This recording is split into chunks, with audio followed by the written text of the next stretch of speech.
Gurudev, thank you so much for this opportunity today. I know we have spoke on many occasions about the importance of relationships and how most people seem to be going about them all wrong.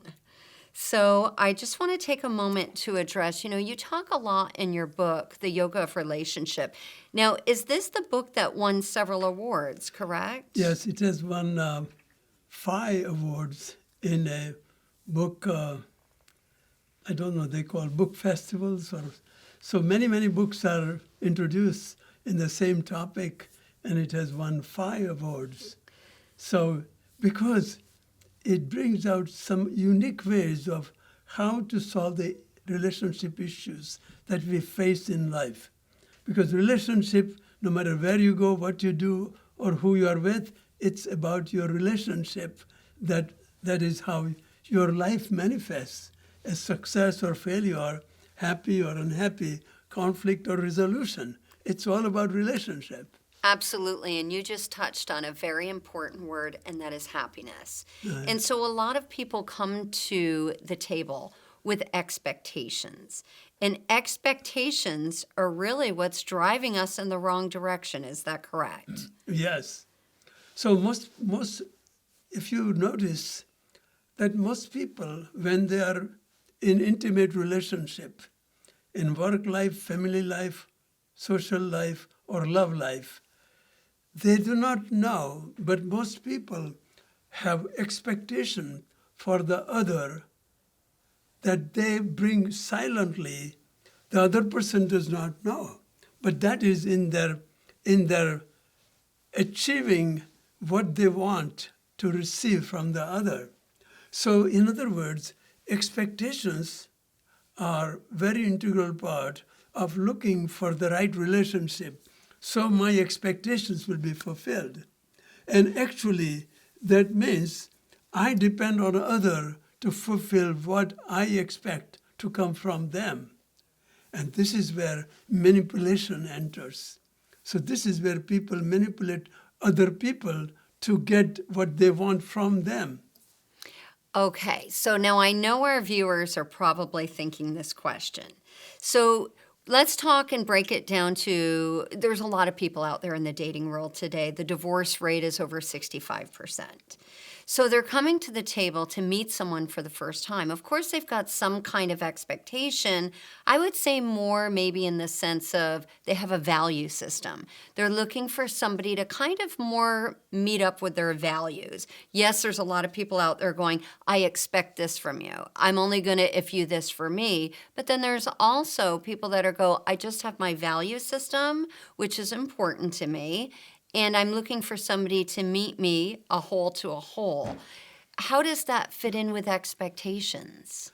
Well, the values are there, and when you are interacting with somebody, you want to find that we both want to share the same values.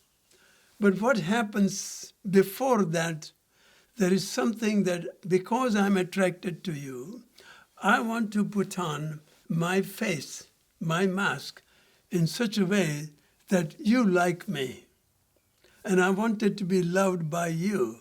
So that mask, it has expectations that are not just the values, but the personal needs that they cannot fulfill themselves. They want to be fulfilled by the other they're entering into relationship with. But that is where love is unity, but separation begins. Because when you seek love from the source, then you are connecting to the unity that love is within you. But when you seek it from the outside, you have to expect it to come from other. And in doing so, expectations automatically separate from the unity of love within, and they go into expecting it from the other. That is where you are already separated from the source of love, looking it through the resources, external people, places, and things. Absolutely. You had mentioned in your book that a lot of people go out and they're trying to seek the right partner.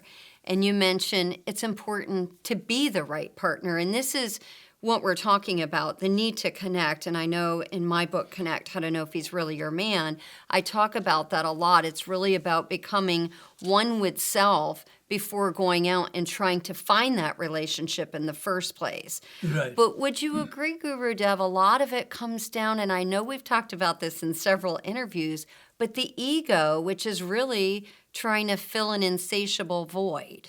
Right. Right. Most people do not know that what they are seeking is within them.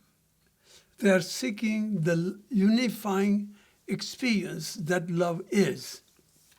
And then if you are seeking from the other, you have to do everything to pose yourself, to adopt a particular way of interacting with the person, wearing certain clothes, having certain kind of external appearance, dialogue, everything, so that you'll be liked by others.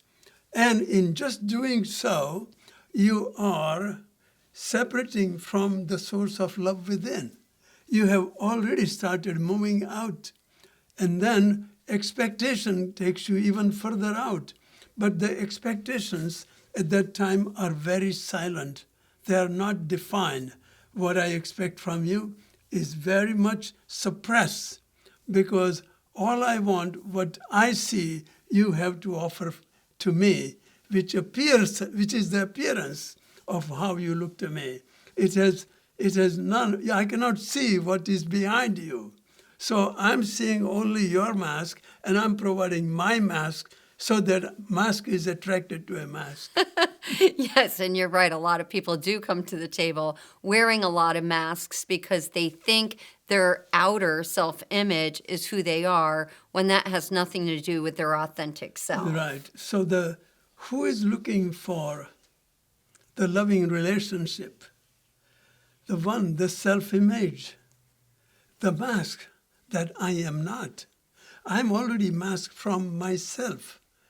And that is already in conflict with the self that I am. So self-image in me is in conflict with the self, the love that I am. And that is seeking love because I am in conflict. I expect to be in such a way so that it removes my conflict that I have within myself.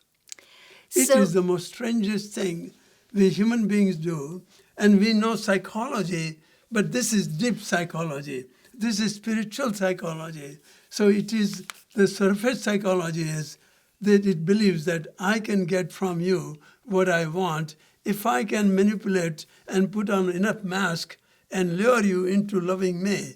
There is no way you can ever get to it.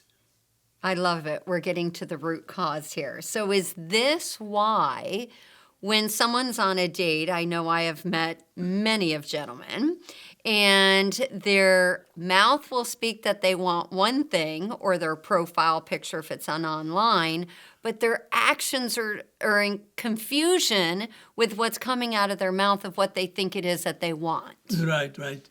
Because their search for a lover comes from what appears on the surface, not what is behind.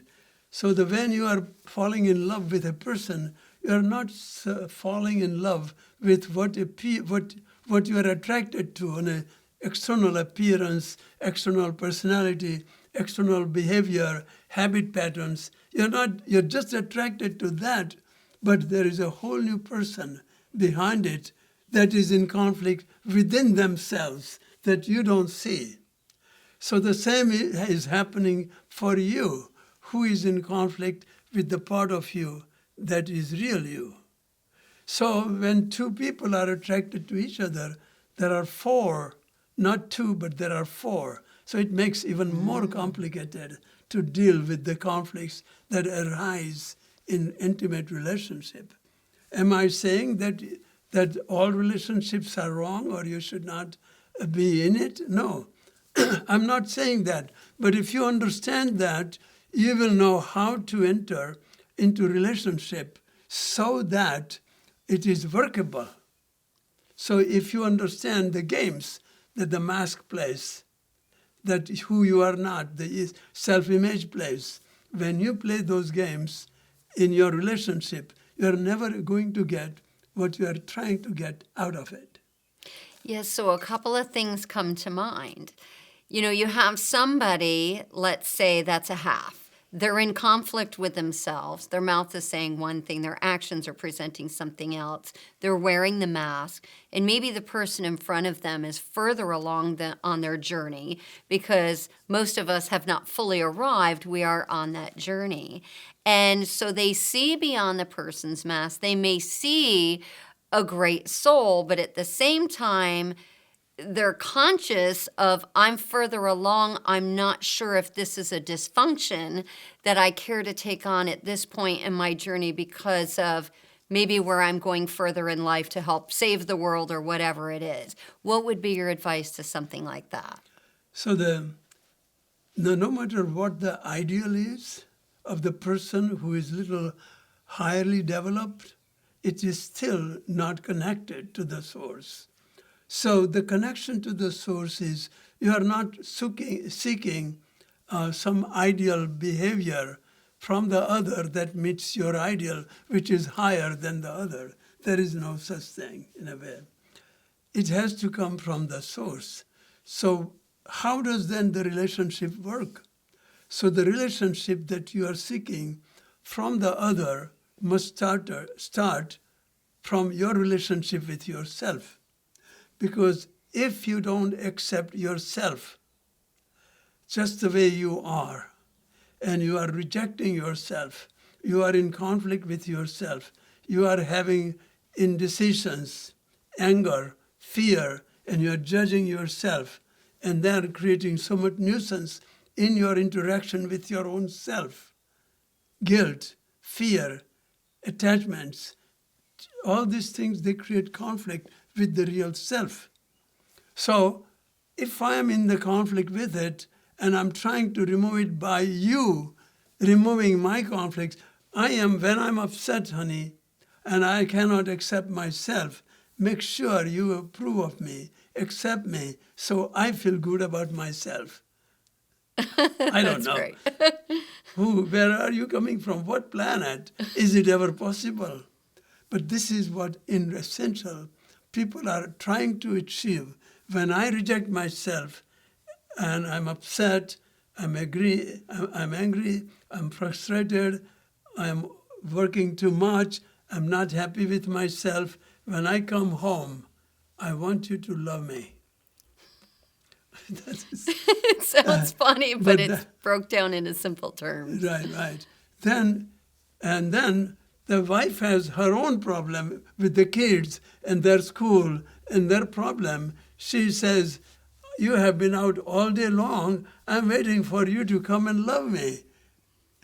And you are going to a party. You have a business party. You have a business appointment. So there is conflicts in expectations to meet their habits. So how does it begin? So it begins with me accepting myself just the way I am, so I have a better relationship with myself.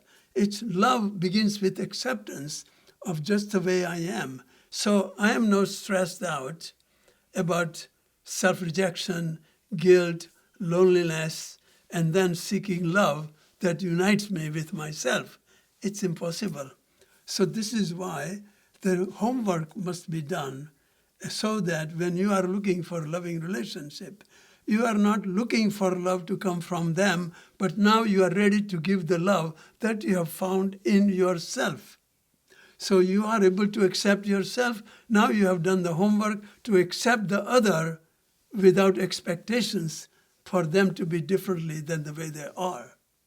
And you bring up a very good point. You have to be willing to do the homework. But in interviewing a lot of people, they're just not willing to take the time to meditate, to even go within, to be silent with their thoughts, to deal and heal. So now what? For those that have worked on themselves, they're wanting someone who's also worked on themselves, so they have a whole to a whole rather than a whole to a half. Rather, when they understand that each one has not just worked on themselves, but are planning to work on themselves in relationship where other becomes the mirror to see myself so that I change myself rather than expect other to change, so that I now accept myself. So are you saying if a whole meets up with a half, they're going to see that they're a half and they're going to shift and want to become a whole? Right. In other words, by yourself, when you are in your just isolation, only there is still a conflict. When nobody else is creating, you will find you, even in isolation, completely silent, meeting with nobody, doing nothing with anything, still your conflicts will arise because they are in you. And it cannot be solved by others.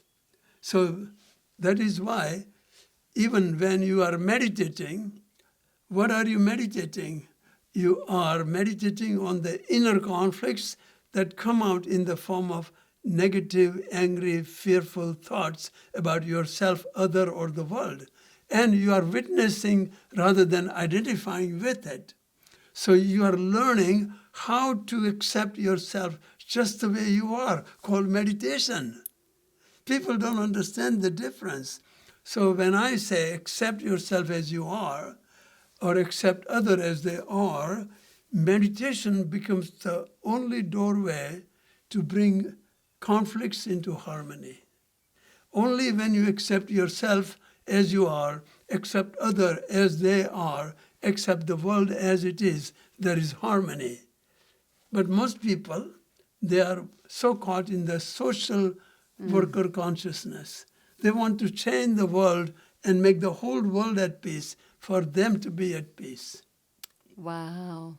So this is completely opposite. You are working on yourself to be at peace with yourself, and all other mirrors will reflect that they are in harmony with you. Because whatever you change in yourself will show up everywhere, no matter where you go, what you do, or who you are with. That is why when you change yourself, the whole world changes with you. That is the secret of love. That is the secret of peace. That's the secret of peace. Yeah. You cannot seek the people to be at peace so that you will be at peace. That's what people say in intimate relationship. I love it.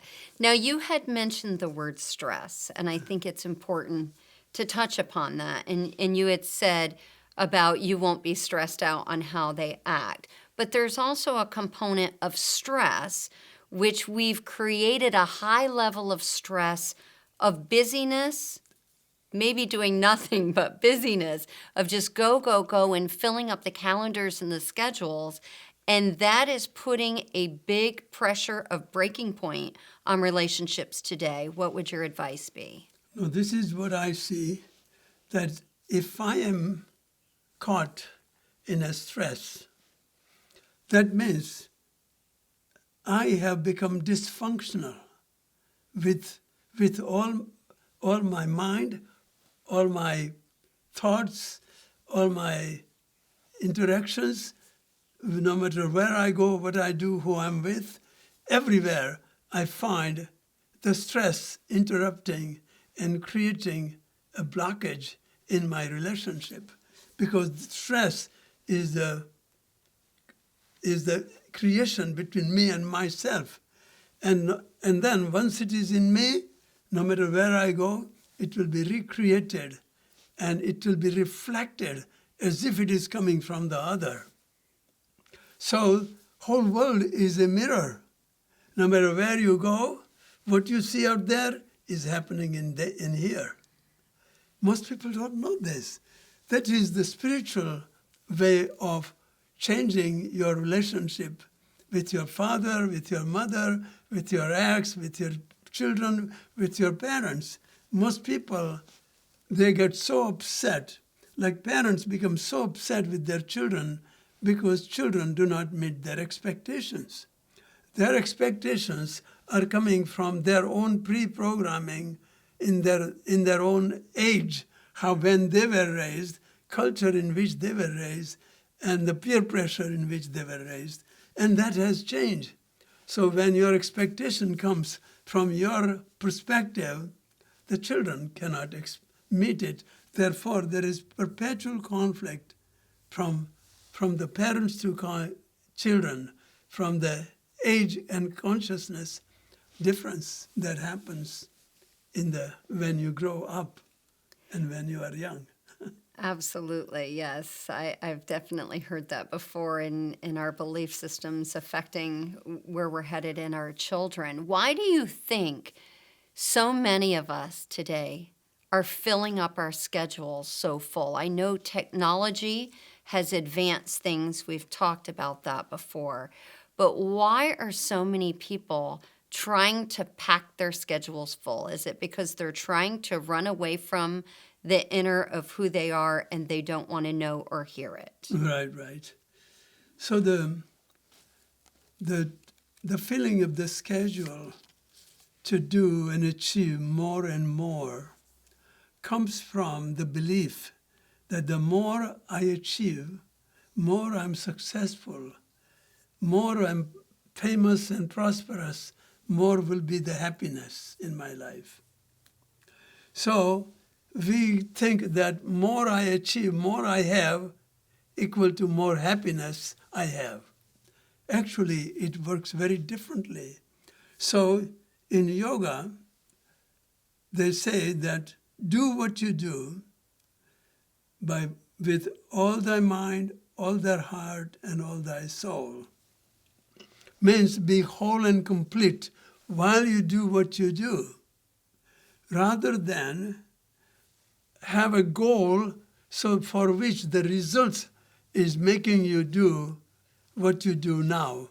So when there are many people who are so miserable trying to do the things that they will achieve for happiness in future, this is the most insane thing. You are getting unhappy doing the things that will make you happy when you arrive in future. I love it. Yeah, a lot of people are disconnected. How many people live this way? All people who live unconsciously, not knowing the secret that you need to, what you want in the future, seeds are planted in the present. If you want happiness in the present, be happy doing what you do to get there. I love it. Enjoy the journey. Don't just look at the destination. Don't just go for the destination. Yes. And as we're talking about going for what you want, there's a big component in relationships today, and the word is sex. Right. It's not just men out there today going after just looking for sex, but a lot of women as well. You say in your book that, I love this, and I feel the value system has drastically diminished. But you mentioned that nothing impacts the mind as much as sexual desire. So how is the pursuit of sex messing up relationships? So there are two components here that are actively working. One is human beings have evolved from the unified state of subconscious state and evolve into self-conscious ego mind. So they are born with urge to merge. So only human beings are born as I am male, I am female. Animal subconscious that live on a subconscious level, they don't have I am male, I am female. They have male, female, but they don't have I am male, female. So at a human level, the male and female that is unified up to the subconscious creation of entire universe and human body, there is perfect harmony because there is no separation. That unity is already there, but self-conscious human beings are born separate as I am, my body, male body, female body. So that is their instinctive urge to merge. So it is not a crime, it is natural urge to mate, just like animals have. But human beings they don't have just natural urge, but they have addiction to the pleasure of sex. So they're trying to go for the pleasure of sex, and they have the memories of the similar sexual relationship. It was a pleasurable and painful. It was unifying and separative. It was good and bad. So they're seeking only pleasure from the outside, and they forget that it cannot be found outside because it lives inside as pleasure, unifying and separative experiences. So these experiences, internal, are separation from the unity of love within. Then we are seeking of unity of love from the other, which creates still the memory, that is memory of separations in the past, conflicts in the past, anger, fear, resistance, jealousy, all that happen in the loving relationships are actively seeking unity from the other. So the inner conflicts are seeking resolution outside. So inner does not go away, even if you find relationship that works temporarily. So this is why yoga says, work out your relationship with yourself, and then keep that as focus to find the relationship with outside, so that you are seeing intimate relationship becomes a great mirror to see yourself that you cannot see yourself without it. Therefore, use intimate relationship not to find love from them, but to see yourself that who you are not. Expectations, you are not. Your fears of getting it from the other, you are not. Your attachment that is trying to get it from the other, you are not. They are all coming from the separated self-image that is attempting to get it from the other. And they're trying to fill that insatiable void. Insatiable so when they're out void. there addicted, it's one person after another, and it's not going to be fulfilled. Right. So the yoga says, yes, enter into relationship, but don't expect it to come from the other.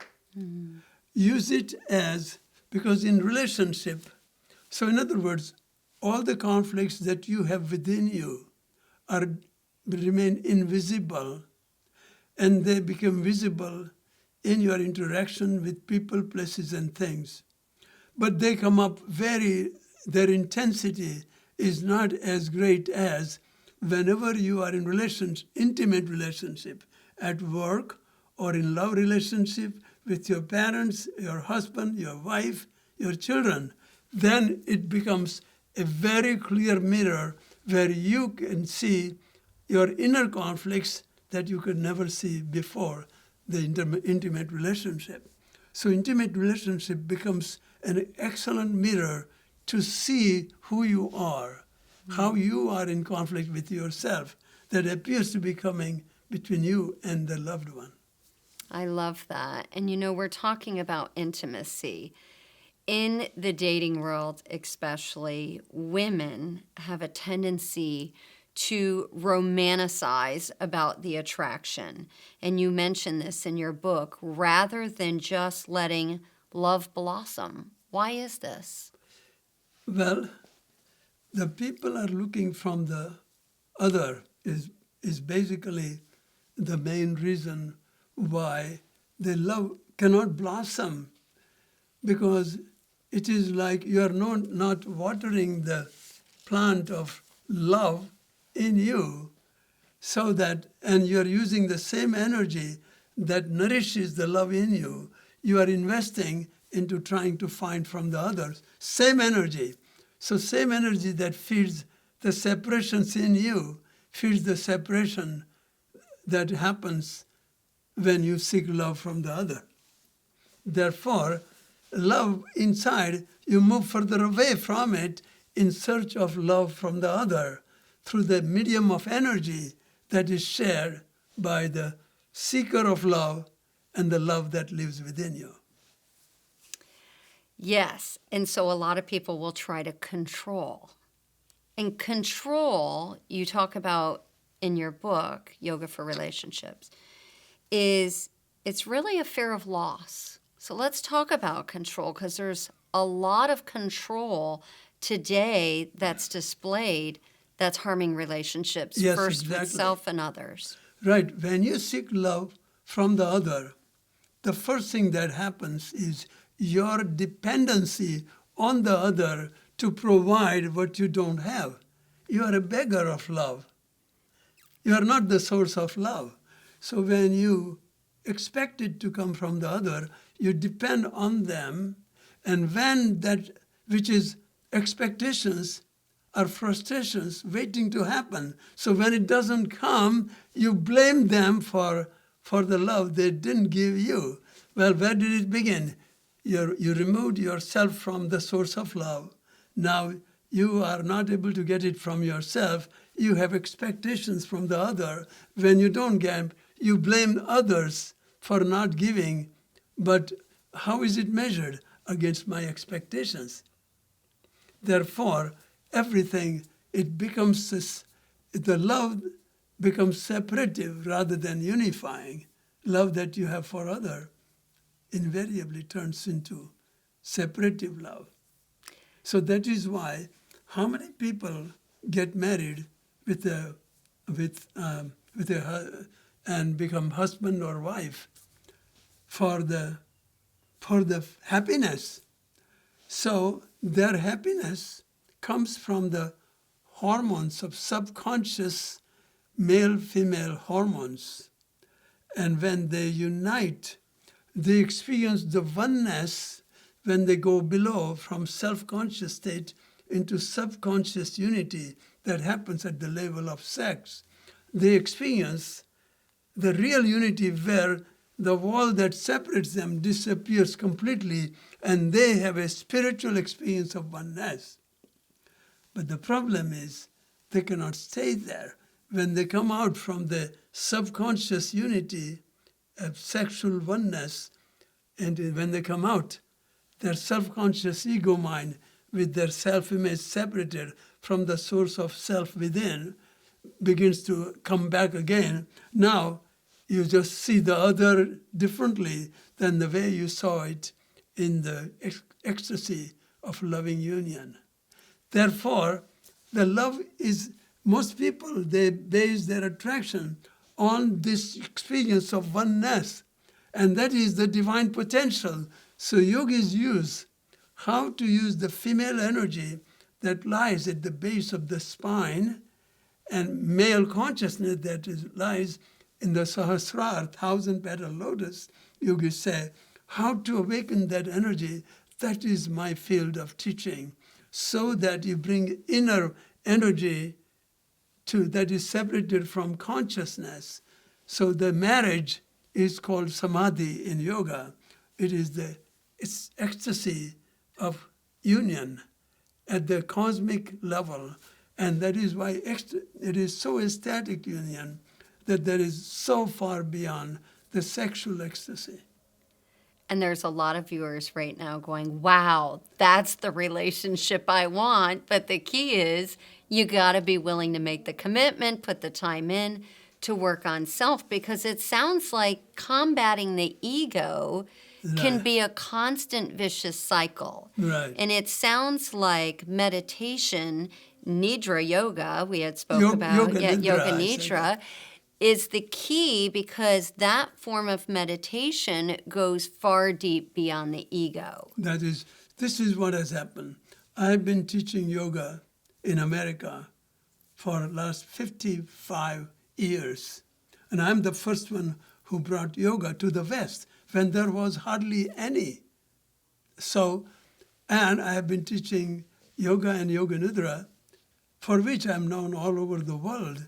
And then I knew the secret. Most people are going through their relationship on a sexual level, but I have seen how it works in reality at a spiritual level, union of consciousness and energy in the practice of yoga. So many people who come to our relationship workshops in our ashram in Florida, in Salt Spring, Florida, And when they hear these teachings, they're just in awe. Now they go back. When they go back, they drop their expectations that was causing conflict with their relationship, with their children, with their husband, wife, or parents, doesn't matter. They begin to find a whole new relationship develop. So everywhere there was conflict, there is now more and more harmony. So this is not something that you must enter only after you are enlightened. No, it can be practiced all along the way. Every first step you take and second step you take, it has its own rewards right then and there.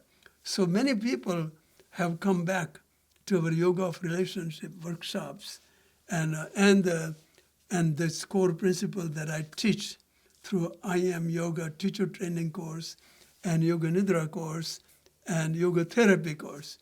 Everything is built to bring this inner harmony so that they develop connection to the source within. And in that process, they are looking through the resources as an asset to that intention. Then it begins to work. And so it sounds like this is also the key to pushing past fear, because fear, even outside of relationships, also intertwined with relationships, is really what's holding a lot of people back from success of anything today. Right. So then our self-image is the body of collective memories of all that happened in search of happiness. So we entered into love life, family life, work life, social life to seek happiness. Nobody entered any of that mediums to be miserable. And yet, every medium that you sought for happiness became the source of unhappiness. Why? Because you are seeking outside, inside you are separated. So inside is where is the cause, outside is the effect. So most people, when they try to find the loving partner, they are working on the effect level. They are working at the mirror image level. And then they think that that will change them. It's very much like getting them in the morning, looking at yourself in the mirror and saying that mirror will fix my hair. No, you have to fix your hair so it will show up in the mirror that you have a hair fixed. I love it. You know, you mention in your book, to be vulnerable, we must have faith, which is self-trust and courage, because if you don't trust yourself, you can't trust anyone else. When faith arises, one can live moment to moment without concern for the future. But shouldn't this pertain to trusting a higher power than just trusting self if so many people are disconnected? The higher power is within you. This is the secret that most people do not know. Higher power is not outside of you. So what is the meaning of trust and faith in your higher power? Because higher power has no future or past. It is not divided. It is whole and undivided whole. It doesn't manifest in space and time. It is omnipresent presence. And the ego mind works with mind that is full of fear or attachment. And therefore, it is trying to get rid of its fear by finding the more money, more success, better relationship, more social status. And you will notice that the farther they move from the source of love, even though they may be more prosperous, world famous, but misery and conflict and fears does not disappear. That is what I'm talking about.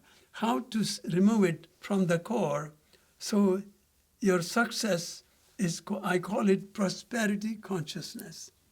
Prosperity consciousness means it works in your consciousness to be uninhibited by the conditioned past so that it doesn't condition your future and make you move into the future for success, but with fear and attachment.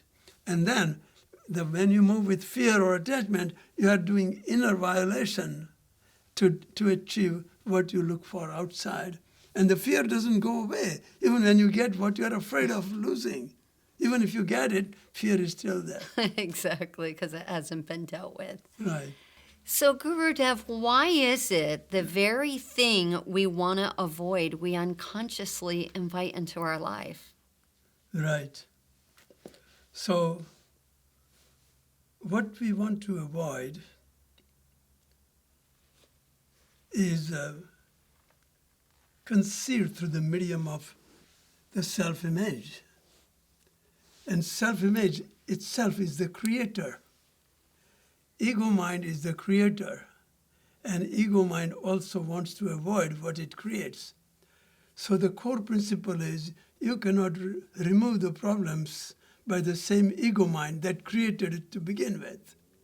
This is why the whole yoga practice and the core principles that I teach is you have to go beyond the ego mind so you don't invite the problems you're trying to get rid of.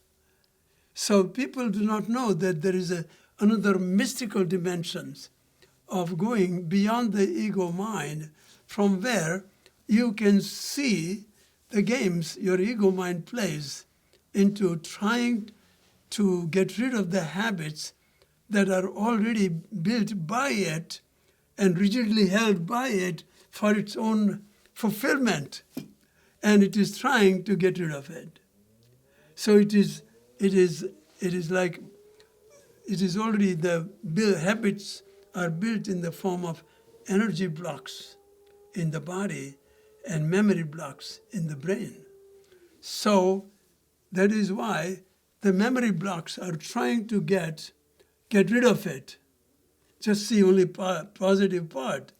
But negative part, that they are also addicted to it, is also right there in their memories, that they are trying to attract and repulse at the same time. That means we humans are schizophrenic. Wow, that's why they're riding the merry-go-round, repeating the same pattern. Same thing again and again. Almost everybody is caught into it. This is why what I teach is returning back to the source of love. So the ego mind that created the inner conflicts is looking for solution outside. Therefore, it doesn't work. That's why I'm saying the same thing that I have been describing all along the way. And it takes courage to heal, and it takes courage to be vulnerable. Right. So vulnerable means you are going to see what you have been avoiding, running from. And that courage will come only if you are so burned by the way you have lived, so unhappy, and you see no way of ever you want to go that way. That pain and that agony, that begins to wake you up to a whole new way, which is the way I teach. But this, what I teach, comes more from suffering by going in the wrong way and seeing that's when comes there must be some other way. There are many people who get enlightened when they get so depressed and so fearful and so frustrated when they're thinking of suicide. That is also the possibility of awakening to the whole new level. Yes, and you also mentioned, Gurudev, about, and this goes hand in hand with depression and destruction of the relationship, Yes. When something goes wrong and the relationship is over. Right. It's important to forgive, release from guilt. And forgiveness, it's very important to understand it's not forgiving the other person for their actions so much as it is forgiving the part maybe that you played. That's right. So the forgiveness See, your ego is predator and a prey. So it attacks and becomes the victim of the attacks. So if you attack somebody else, you are attacking yourself. If you hate somebody else, you are aiming that towards its the negative impact of hate towards other happens inside also. If you love other, inside the love happens.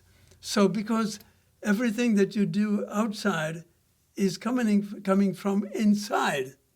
Therefore, if you change inside, if you love yourself, you'll be loving everybody that you come encounter. But how to initiate that process, this is what I teach through my book of Yoga of Relationship, as well as all the programs that I offer. It's not just like understanding that does the job. You have to embody and experience how to. So I teach people how to practice yoga, so the conflict that appear to be coming from the yoga practice, you solve it by remaining in an integrative intention. So you solve it at the level of the ego mind that is in conflict with what you are doing. So it is training of consciousness that brings you back to the source of love within, is built into the practice of yoga, yoga nidra, and the yoga therapy programs we have. So I want to be just really crystal clear on this subject for a lot of people that are suffering. Let's say they've been through rape or sexual abuse. By forgiving their attacker, it's not forgiving them for the action that took place. It's healing and going within inside and connecting to the one within inside, which is where the love is. And you can only do that through forgiveness and understanding it is something that happened. It is what it is, but it doesn't have to define who you are going forward. Right.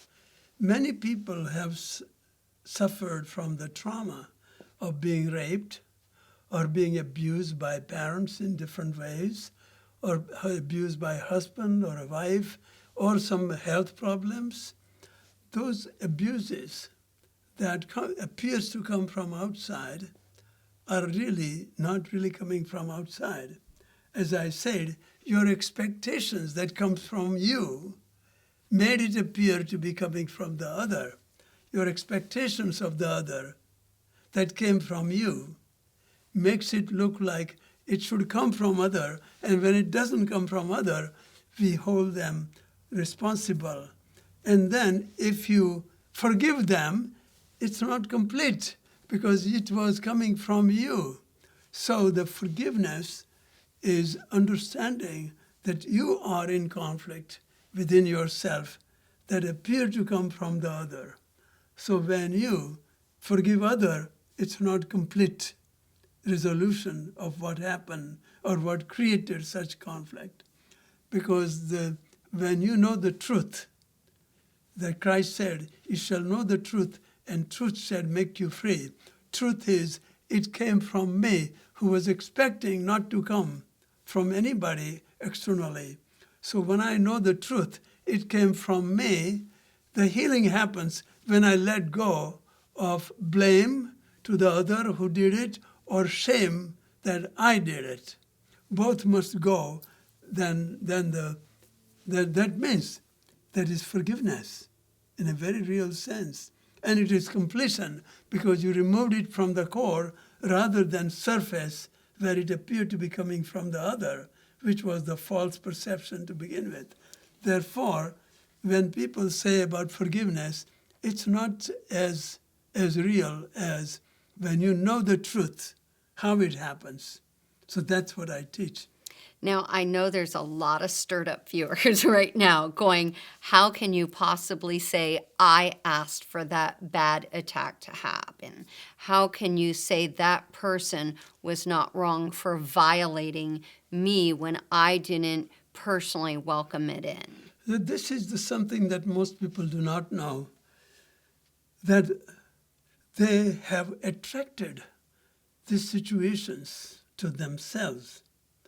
And sometimes children who are abused, we see that they haven't are attracted, but there is an amazing thing that happens, that even in childhood, we are carrying some of the personalities and the karmic impressions of the past incarnations that makes us attracted to someone or something, or behave in a certain way, or become victim of some things. So we are already born victim of some behaviors that created somewhere in the past, and then we begin to behave as a victim, but then we are attracting situations that makes us victim. So we keep attracting the situations that we want to avoid. And are we attracting them because we haven't dealt with those internal issues Internal within inside issues of us? of karma, we call it. So karma means whatever happened in the past, you did not see it as it happened. You saw it you measured it with your expectations. So it came from you. Whatever you experience as if came from the other, and the intensity of it was measured again, how much you expected to come from the other, which was the separation from yourself.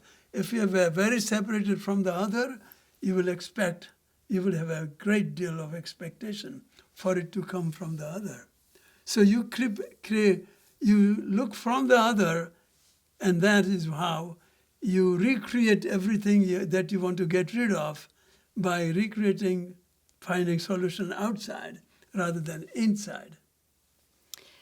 Which brings me to let go of what you don't want, Right. so you can make space for what you do want. Right. Finish this term of this saying, when you are ready, the right person will just appear. Is that true? It is true. But what is the meaning of when you are ready? When you are ready to see who you really are, rather than seeking compensation for who you are not outside. So you're looking for compensation outside. You're not looking for the solution to seeing who you are, which is the truth. You shall know the truth, and truth shall make you free. What is the truth? I am the reality, and I am the love. I am that I am. So when you seek it from the other, I am what I expect. And then, who is expecting? The self-image that is separated from the self, and it is creating separation everywhere it looks for unification. So it starts with one person, and that is me. Right. And there are over 24,000 thoughts a day, you mentioned in your book. And it is our minds that's messing us up. Mm-hmm. Yes. So thoughts come from the memories of success and failure, agonies and ecstasies, wounds that happened in the past. So who has those memories? Not real you, who you are not, your ego mind. So that is why Christ says, unless you die, you cannot be born again. Unless you let go of those memories that you hold to be yourself. That is then who you really are will be born. That is the meaning. And a lot of people today are on the big manifestation kick. I will manifest what I want. Can the manifestation only take place when we get past ourselves and our egos? Yes, you can manifest, what you don't want.